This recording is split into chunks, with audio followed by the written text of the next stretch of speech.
Assalomu alaykum chorvadorlar. Bugungi videomiz birket uskunasi haqida bo'ladi. Hozir bu uskunani men kesib, qismlarga bo'lib, razmerlarini to'liq batafsil aytib o'taman. Kuzatib boringlar, videoni o'tkazib yubormanglar. Uyida chorvasi bor insonga foydali va manfaatli video bo'ladi.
Qismlarga ham ajratib oldik.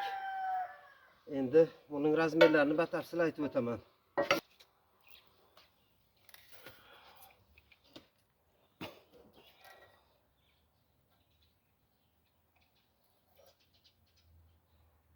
Eni 14,5 santimetr. Bo'yi 10,5 santimetr. Bundan 2 dona kesib olinadi. Yon tarafiga kelsak 11,5 santimetr. Balandligi 10,5 santimetr. Bundan ham 2 dona kesib olinadi. Bu ichki qismi. Bu birketni pastga tushirish uchun. Bunimiz 10lik kuruglak. Bunimiz 15lik truba. 15lik turbadan qo'yilgan. Turbamizning balandligi 65 santimetr. Tutqichimiz 22 santimetr.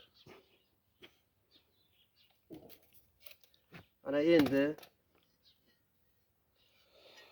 bitta o'zgartirish kirgizganman. Bu mening o'z ideyam bu. Prujina qo'yiladi bunga, prujina. Prujinani qo'yishdan maqsad hozir ko'rsatib o'taman.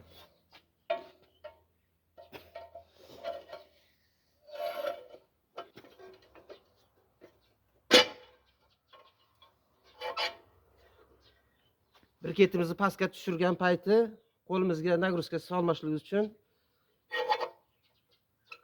teshqorga yurib beradi.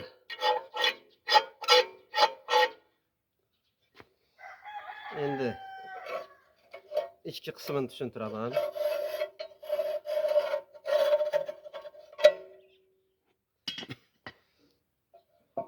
Bu yerga ham 10lik kuruglakdan qo'yilgan 6 dona 10lik kuruglak. Bu birketimizning yonishiga foydasi tegadi. O'rtasi teshik bo'lgandan keyin ichidan olov o'tib yaxshi yonadi. O'sha uchun bu qo'yiladi. Ham qurishida ham ancha foydasi tegadi. Mana bu prujinamizni yengil ishlaydigan prujina qo'yiladi. Bunga qattiq ishlaydigan prujina bo'lmaydi. Ana shunday yengil ishlash kerak. Uzunligini 8-10 santimetr bo'lsa bo'ladi. Chunki ustidan oyoq bilan bosiladi. Buni hozir quyish jarayonini ham ko'rsataman. Bu oyoq bilan bosgan payti tabiiyki bu oyoq bosim bilan qisilib qoladi.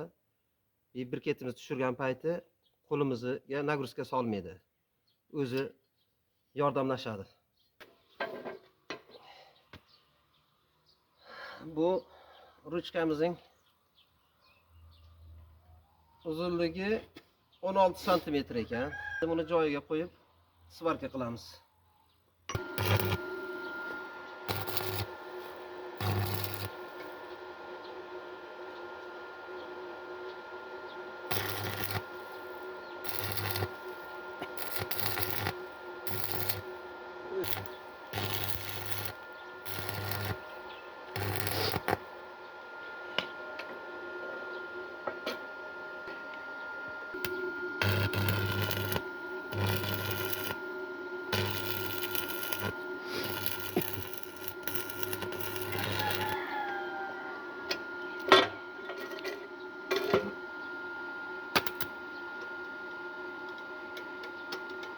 Hozir uskanamizda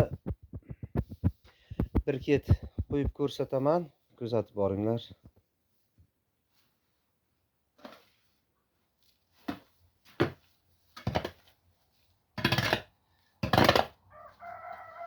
Xo'sh, bir ketimizning mahsulotini tayyorlab oldik. 3 chelak go'nga 1 chelak ko'mir xokasi to'g'ri kelar ekan. Hozir men quyilish jarayonini ko'rsatib o'taman.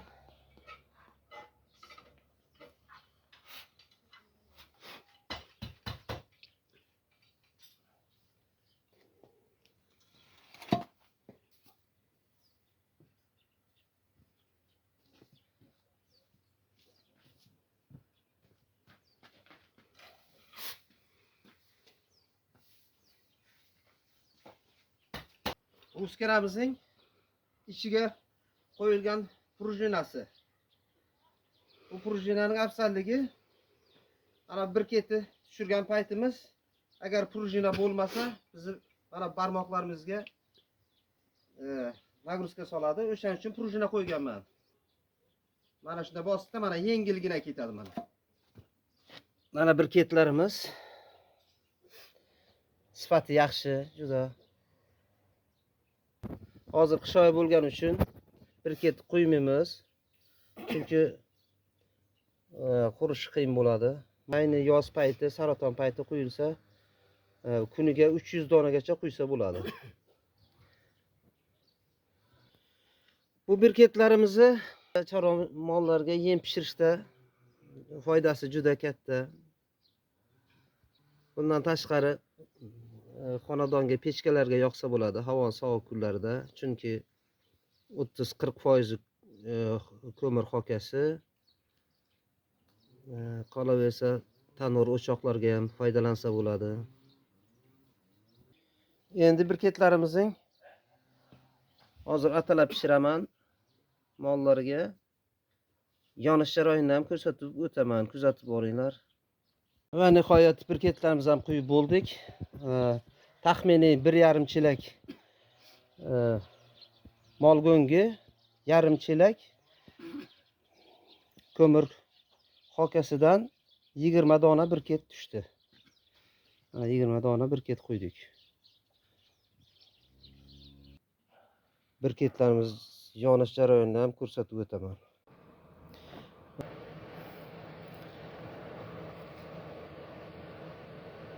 Endi birketlarimizni teramiz ustiga.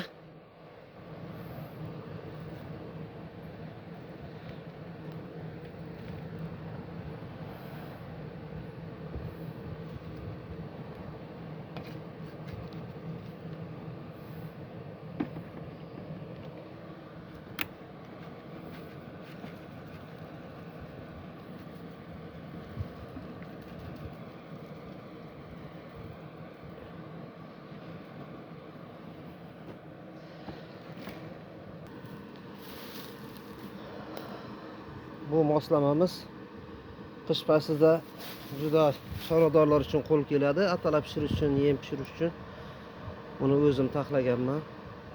Hali bu to'g'risida ham bir ko'rsatuv qilaman. Mana olovimiz ham yondi, birketlarimizni yonishini ko'rishlaringiz mumkin. Qish faslida havomiz sovuq, suvimiz sovuq bo'lganligi sababli birketimizdan 25-30 donagacha yonyapti.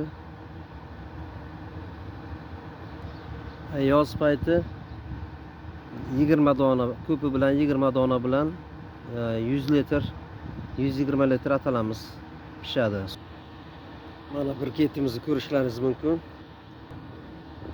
Ko'mir xokasi bilan go'ng aralashmasidan qilingan birket. Bu teshiklari ichidan olov o'tib yonish uchun teshik qo'yilgan.